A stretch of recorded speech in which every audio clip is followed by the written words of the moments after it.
وادی کے حصے سے نکل گئے۔ میں حیران تھا کہ رات کے وقت شاہ صاحب کیا کرتے ہیں۔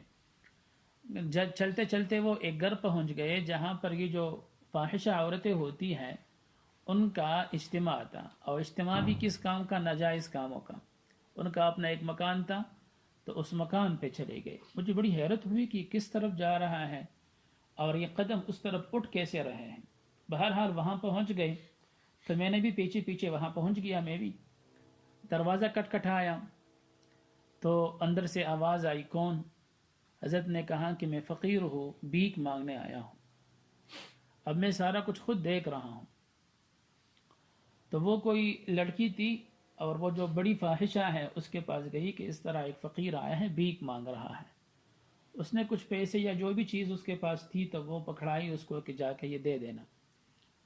تو وہ لڑکی آئی دروازے پر اور یہ دینے لگی۔ حضرت کی آنکھ کے نیچے ہیں۔ کہا کہ نہیں، اتنا بھی فقیر نہیں ہوں، ایسا بھی بھیک نہیں لیتا۔ میں تو ایسا فقیر ہوں کہ میں نے کچھ سنانا ہے، ایک صدا ہے میں نے وہ لگانی ہے، اس کے بعد پھر اگر آپ چاہیں تو کچھ دے دیں، ایسا میں نہیں لیتا۔ تو وہ بڑی کے پاس گئی اور اس طرح کا اس نے کہا کہ چلو اندر لاؤ، کیا صدا ہے، فقیر کی کیا صدا ہوگی۔ اب خاص بدکاری کی رات ہے اور کتنی عورتیں جمع تھی، 10 عورتیں جمع تھی اس کام کے لیے۔ حضرت کو اندر لے گئے، صحن میں کڑے ہو گئے، عورتوں کو جمع کیا، آنکھیں نیچے ہیں، اور ایک خاص طرز میں، خاص انداز میں، ایک وہ ہوتا ہے صوفیہ کرام کا اپنے اوپر ایک حالت کو طاری کرنا، تو وہ ایک اپنے اوپر ایک حالت کو طاری کیا اور تقریر شروع کر دی۔ وہ فقیر کی صدا کیا تھی؟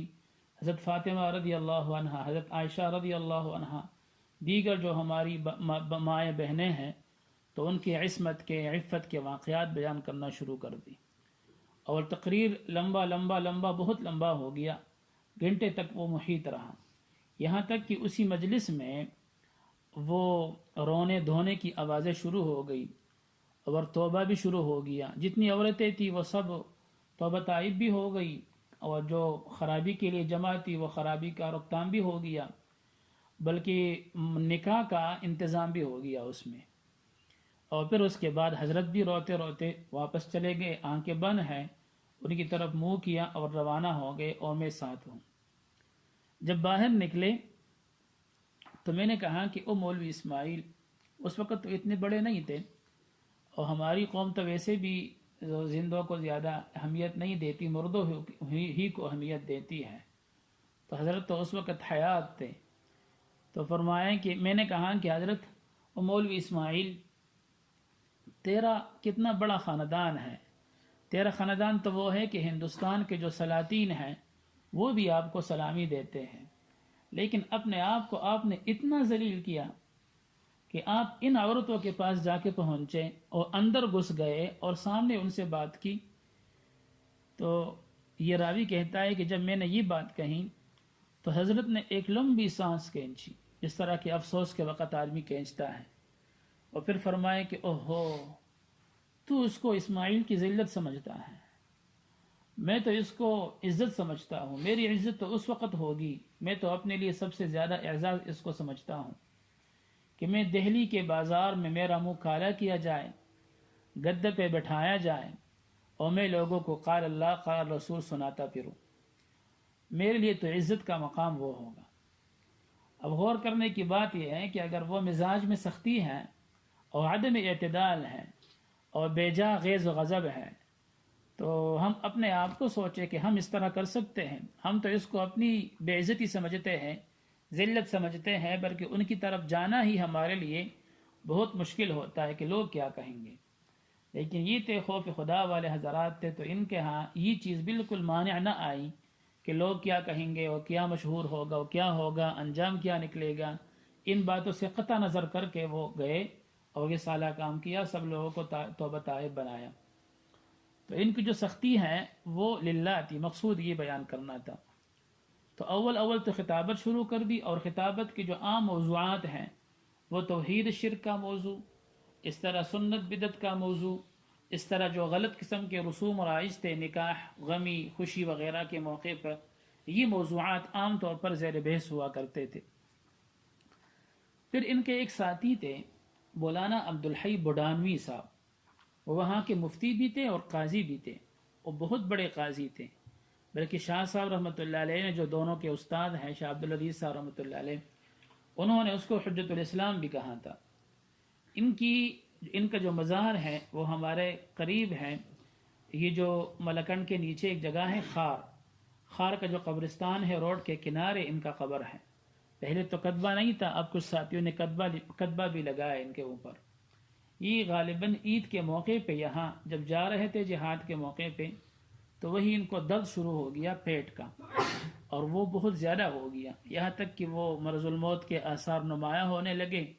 تو سید صاحب جو سب کے امیر تھے اور ان کے پیر بھی تھے، تو ان کو بلایا کہ آپ آئے اور میرے اوپر ذرا پاؤ رکھ لیں، میری خواہش یہ ہے کہ مرنے سے پہلے آپ یہ کر لیں۔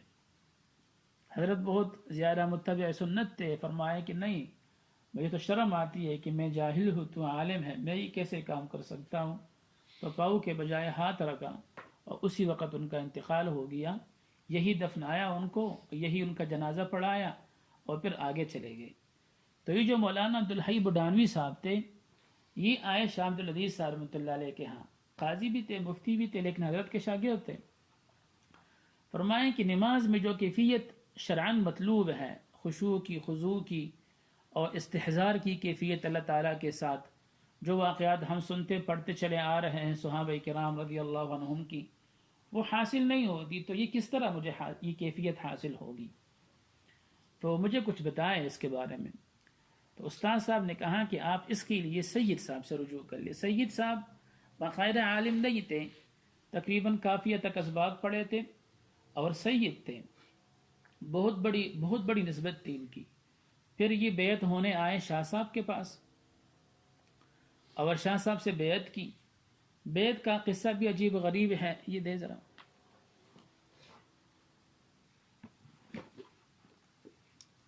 یہ ان کی ملفوظات ہیں سید صاحب کے۔ تو انہوں نے بیعت کی اور بیعت کے بعد پھر کچھ اشغال بتائے شاہ صاحب رحمۃ اللہ علیہ نے۔ یہ جو تصور شیخ کا مسئلہ ہے، تو یہ بتائے کہ آپ یہ کرتے رہے۔ سید صاحب نے کہا کہ حضرت آپ مجھے حرام چیز کا حکم دے تو شاید میں کر سکوں، لیکن اس کو میں شرک سمجھتا ہوں، میں یہ نہیں کر سکتا۔ یہ نقشبندیہ کے مستقل معمولات میں سے ہیں، لیکن بہت پابند تھے سنت کے، اس لیے کہا کہ اس کو میں شرک سمجھتا ہوں، میں یہ شغل نہیں کر سکتا۔ تو شاہ صاحب نے کہا کہ اچھا، میں اب سمجھ گیا کہ آپ کی جو طبیعت ہے، آپ کا جو مزاج ہے، تو وہ سلوک کی ولایت والا نہیں ہے، سلوک کی نبوت والا ہے، اس لیے میں آپ کو اس طریقے پہ چلائے بغیر میں آپ کو سلوک کی نبوت پہ چلاتا ہوں۔ یہ جو سلوک کی ولایت اور سلوک کی نبوت ہے، یہ انہی کی ایجاد ہے۔ آپ تصوف کی کتابیں دیکھ لیں، شروع سے لے کے آج تک، حارث محاسبی، امام غزالی، امام قشیری، سب کی کتابیں دیکھ لیں، کہیں آپ کو یہ تفصیل نہیں ملے گی۔ یہ تفصیل سید صاحب کی اور شاہ صاحب کی ہے۔ اس پر بہترین کتاب یہ ہے، اس میں یہ پوری تفصیلات ذکر کی گئی، سلوک ولایت اور سلوک نبوت کی۔ بہرحال تو سید صاحب رحمۃ اللہ علیہ کا جو بنیادی خصوصیت تھی ان کی، وہ یہ تھی کہ ان کے سلسلے میں کچھ چیزیں تھیں۔ ایک تو رسوم اور بدعات، اس کی پرزور مخالفت، اور ایک یہ ہے کہ ان کو نماز کی ایک خاص خشوع خضوع کی بہت بڑی کیفیت حاصل ہوا کرتی تھی، ان کے طریق میں یہ بہت بڑی خاصیت تھی۔ تو شاہ صاحب نے عبدالحی صاحب سے یہ کہا کہ آپ رجوع کر لیں اس کام کے لیے سید صاحب کی طرف۔ سید صاحب عمر میں بھی چھوٹے تھے تقریباً، اور علم میں تو تھے ہی چھوٹے، رسمی علم میں، اس لیے یہ بڑا مشکل ہوتا ہے، لیکن رجوع کر لی تو، اور بے تکلفی بھی آپس میں بہت تھی۔ تو ایک مرتبہ سید صاحب نے رات کے وقت اس سے کہا، بلکہ پہلے تو انہوں نے یہ کہا کہ سید صاحب آپ تو بڑی بڑی باتیں کرتے ہیں، اتنی بڑی اونچی اونچی باتیں کرتے ہیں، ہمیں نماز تو دکھائیں، وہ نماز کس طرح پڑھنی ہے۔ اس نے کہا کہ اچھا، بس بات کو اٹھال دیا، اور پھر کچھ دنوں بعد کہا، رات کے وقت کہا کہ اللہ کے لیے 2 رکعت تو پڑھ لیں۔ عبدالحی صاحب سے کہا۔ عبدالحی صاحب کہتے ہیں کہ جب یہ اللہ کا لفظ میں نے سنا تو دل میں کچھ راشا طاری ہو گیا، اور کیفیت میری بڑی عجیب و غریب ہو گئی، بس رونا شروع ہو گیا، کچھ سمجھ نہیں آئی کہ کیا ہو رہا ہے۔ میں اٹھا وضو کرنے، اور وضو کرنے کے بعد 2 رکعت پڑھنا شروع کر دیا۔ رات گزر گئی لیکن میری رکعت ختم نہیں ہو گئی، اور نماز کے اندر کیا کیفیت تھی؟ بالکل اللہ تعالیٰ کو سامنے دیکھ رہا ہوں. ایسی عجیب غریب کیفیت طاری رہی جو ہم نے صحابہ کرام کی باتوں کے واقعات میں دیکھا سنا ہے. تو میں بڑا حیران ہوا. رات گزر گئی، 2 رکعت ختم نہیں ہوئی، اور عجیب غریب کیفیات مجھے اس وقت دیکھنے کو ملی. اس لیے میں تو گرویدہ ہو گیا حضرت کا. اپنے ساتھی شاہ اسماعیل صاحب سے کہا کہ یار میرے ساتھ تو اس طرح واقعہ پیش آیا. تو شاہ صاحب بھی اس امید میں تھے، اس طلب میں تھے کوئی نماز کا طریقہ مجھے آئے. تو شاہ صاحب نے بھی بیعت کر لی. ان دونوں حضرات کو وہ کیفیت نصیب ہو گئی. یہ جو ہمارے پڑوس میں اللہ شیخ عبد الرحیم ولایتی صاحب رحمۃ اللہ علیہ، جس کو ہم سنگر بابا کہتے ہیں، یہ سید صاحب سے عمر میں بڑے تھے، خانقاہ بھی ان کی پہلے تھی، مرید اور خلفاء بھی ان کے زیادہ تھے، اور سلسلے کی خدمت بھی پرانی تھی سید صاحب کی بنسبت. سید صاحب ان کی بنسبت لڑکے تھے. تو سید صاحب ایک دن ان کے پاس گئے، اور کہاں تو جب گئے تو دونوں آپس میں مراقب ہوئے ایک دوسرے کی حالت دیکھنے کے لیے. تو جب مراقبے سے اٹھے، سید صاحب ہنس رہے ہیں اور یہ حضرت رو رہے ہیں. پھر کیا، پھر وہ حضرت ہنس رہے ہیں اور یہ رو رہے ہیں. پھر انہوں نے بھی ان کے ہاتھ پہ بیعت کی. تو کسی نے کہا کہ وہ تو چھوٹے لڑکے ہیں، وہ تو آپ کے مریدوں کی بجا ہے، تو آپ نے ان کے ہاتھ پہ بیعت کیوں کی؟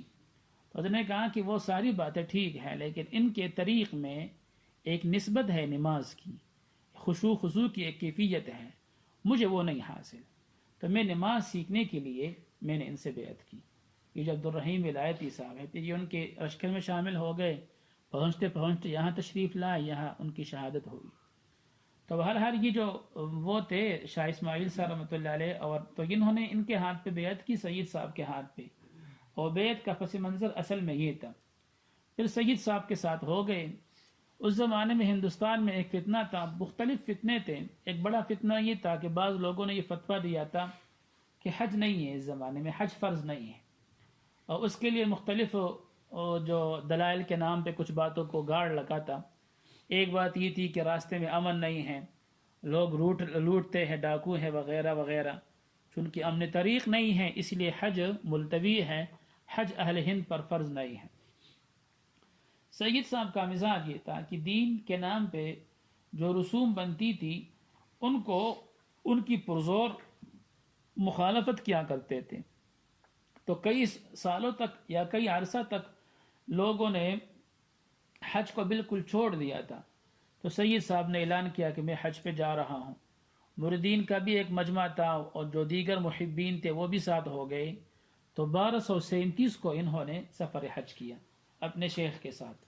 اور وہ سفر حج بھی بڑا عجیب غریب تھا، بہت فائدہ حاصل ہوا. وہاں پر بھی حرمین شریفین میں بھی بہت فائدہ ہوا، اور یہاں پہ آ کے اس کے بہت اثرات پھر اہل ہند کو ملے. اس کے بعد پھر یہ اطلاع مشہور ہو گئی کہ یہاں پنجاب وغیرہ میں کچھ جگہ ہیں، تو وہاں پر یہاں کے جو سکھ تھے انہوں نے مسلمانوں کی مسجدوں کو بھی روک رکھا ہے، اور ان کو استبل خانہ بنایا ہے، استبل بنایا ہے جہاں گھوڑے باندھتے ہیں، اور نمازوں وغیرہ پر پابندی ہیں، مسلمانوں کے ساتھ ظلم ستم کرتے ہیں. تو سید صاحب نے ان کو بھیجا کہ آپ معلوم کر لیں کہ یہ باتیں سچ ہے یا نہیں. تو یہاں دورہ کیا مختلف جگہوں کا، اور جب دیکھا تو واقعتاً ایسا ہی تھا، اس لیے واپس چلے گئے اور اطلاع دی کہ ہاں یہ ساری باتیں سچ ہیں. سید صاحب نے طریقہ بنایا جہاد کرنے کا، اور پھر اس ایک بہت لمبا منصوبہ تھا. لوگ بدنام کرتے ہیں کہ یہ انگریزوں کے ایجنٹ تھے، اور انگریزوں کے کہنے کے مطابق ہی لڑے تھے سکھوں کے خلاف، یہاں آئے تھے. یہ بیوقوف قسم کے لوگ ہیں جن کو واقفیت بھی نہیں ہے، ویسے ضد ہے، تعصب ہے، ضد ہے، حسد ہے، اس کی وجہ سے الزام لگاتے ہیں. اصل مسئلہ یہ ہے کہ وہ حضرت نے خود خط میں لکھا ہے سید صاحب نے، اور شاہ صاحب نے بھی خطوط میں لکھا ہے، وہ خطوط آج بھی موجود ہیں، کہ ہمارا جو اصل مقصد ہے ان کو بھیجا حضرت شاہ عبدالعزیز صاحب رحمۃ اللہ علیہ نے تھا، اور فتویٰ انہوں نے دیا تھا کہ ہندوستان دارالحرب ہے. تو دارالحرب کو اب سنبھالنا بھی تو چاہیے، کیا کر لے، صرف فتویٰ دینا تو کافی نہیں تھا. تو اس کے لیے انہوں نے یہ کیا کہ ایک فوج تیار کر لی. تو شاہ اسماعیل صاحب مولانا عبدالحی صاحب کے دونوں وزیر تھے، اور سید صاحب وہ تھے امیر المؤمنین تھے.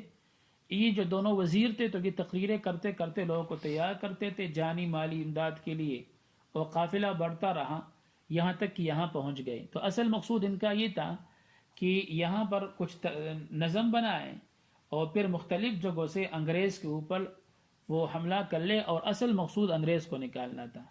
لیکن اس کے نکالنے کے لیے ان جگہوں کو بھی قابو کرنا ضروری تھا، تو شروع یہاں سے کی۔ انگریز کے مقابلہ کرنا اس زمانے میں وہ بہت ہی مشکل تھا، آج بھی مشکل ہے، اس زمانے بھی مشکل تھا۔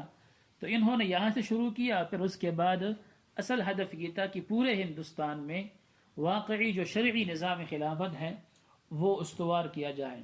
لیکن یہاں ان کو فتح تو نصیب ہوئی عارضی طور پہ، لیکن بعد میں وہ فتح شکست میں تبدیل ہوئی۔ ہمارے مردان اور جو پشاور ہے، ان دونوں کے جو نواب تھے اس زمانے کے، یہ بہت بے غیرت قسم کے لوگ تھے اور بے دین قسم کے لوگ تھے۔ ان کی غداری کی وجہ سے اور بار بار دھوکہ بازیوں کی وجہ سے وہ ساری جو حکومت قائم ہو گئی کچھ دنوں کے لیے، وہ ساری ملیامیٹ ہو گئی، اور وہ جو فتح ہے وہ شکست میں تبدیل ہو گئی، اور ان حضرات کو یہاں سے کوچ کرنا پڑا، آگے چلے گئے۔ پھر آگے پہنچ گئے بالا کوٹ، تو وہاں مشہور قصہ ہے، وہاں لڑائی ہوئی اور لڑائی میں حضرت کو گولی لگی سر پہ، اور جب سر پہ گولی لگی تو ان کے ہاتھ میں اس وقت بھی انگریزی کلاشنکوف تھا، حضرت کے ہاتھ میں، حضرت شاہ صاحب کے ہاتھ میں، اور ایک بہت بڑا پتھر تھا، تو اس کے پیچھے کھڑے تھے اور وہ سکوں کو مار رہے تھے، بہت بڑے مجاہد تھے یہ۔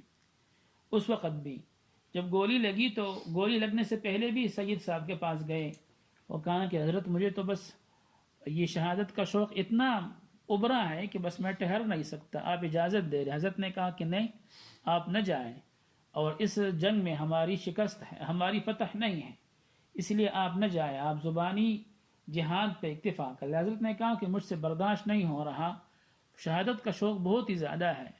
تو حضرت کو مجبور کیا، وہ خاموش ہو گئے، یہ چلے گئے۔ تو اول اس کی انگلی لگی، پھر حضرت کے پاس آئے زیارت کرنے، پھر اجازت لے لی، اور پھر جب کھڑے ہو گئے تو ان کو بھی مارا، لیکن ایک گولی آ کے لگی، ان کو بگایا، وہ بھاگ رہے تھے، لیکن جب اوپر چڑھے تو وہاں سے یہ نظر آئے تو ان کو ایک گولی لگی سر میں، اور سر پہ گولی لگی ہے اور خون بہہ رہا ہے، لیکن پھر یہ گئے سید صاحب کی زیارت کے لیے۔ ایک سے پوچھا سید صاحب کہاں ہیں؟ سید صاحب اس وقت غائب ہو چکے تھے، اور دوسرے سے 2-3 قدم آگے لگائے ہی تھے، اٹھائے ہی تھے کہ یہ گر گئے اور شہادت ہو گئی ان کی۔ سید صاحب اس وقت کہاں تھے اور کیا ہوا، یہ ایک طویل قصہ ہے جو یہاں مقصود نہیں ہے، ہمارے ساتھ کوئی براہ راست تعلق نہیں ہے۔ حضرت سید صاحب کے جو اس وقت کے مریدین ہیں وہ لاکھوں کی تعداد میں تھے، ہزاروں نہیں، لاکھوں کے تعداد میں، اور ان کے جو عاشقین تھے، محبین، وہ بہت زیادہ تھے، اور جو محبین تھے ان کا عجیب و غریب حال تھا۔